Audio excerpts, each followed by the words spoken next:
10 number ৱাৰ্ডৰ আন এগৰাকী প্ৰাৰ্থী আছে আমি প্ৰাৰ্থীগৰাকীৰ ওচৰত পোনপটীয়াকৈ যাম প্ৰাৰ্থীগৰাকীৰ ওচৰত এয়া দেখিছে দুগৰাকী প্ৰাৰ্থী আছে একে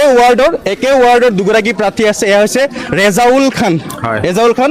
আৰু কি নাম আছে আপোনাৰ মোৰ নাম আজমিৰা খাতুন আপোনালোকে একে ৱাৰ্ডৰে প্ৰাৰ্থী কোন কিমান আশাবাদী আমি বহুত আশাবাদী ৰাইজে মোৰ লগত আছিল বহুত দিনৰ পৰা লাগি আছে মই আশাবাদী নিশ্চিত মই জয় হ'ম আপুনিও আশাবাদী ধৰি লওক আপুনি ৰেজাউল খানে জয় হ'লে আপুনি ৰেজাউল খানক কি ক'ব তেওঁক মই ধন্যবাদ জনাম আৰু তেওঁৰ এতিয়া আজমিৰা খাতুনে জয় হ'লে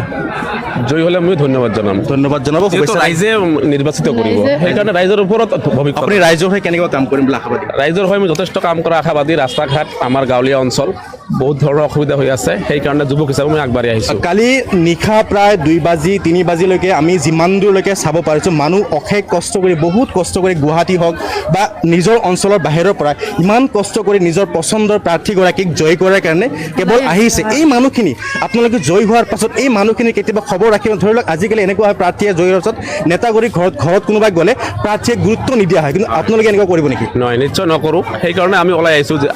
বিগত দিনত যিখিনি মেম্বাৰ বা কাউন্সিলৰ হৈ গৈছে খবৰ ৰখা নাই কিন্তু আমি আগ্ৰহী যুৱক হিচাপে আগবাঢ়ি আহিছোঁ নিশ্চয় খবৰ ৰাখিম আপোনাৰ ছবি কি মোৰ ছবি বাল্টি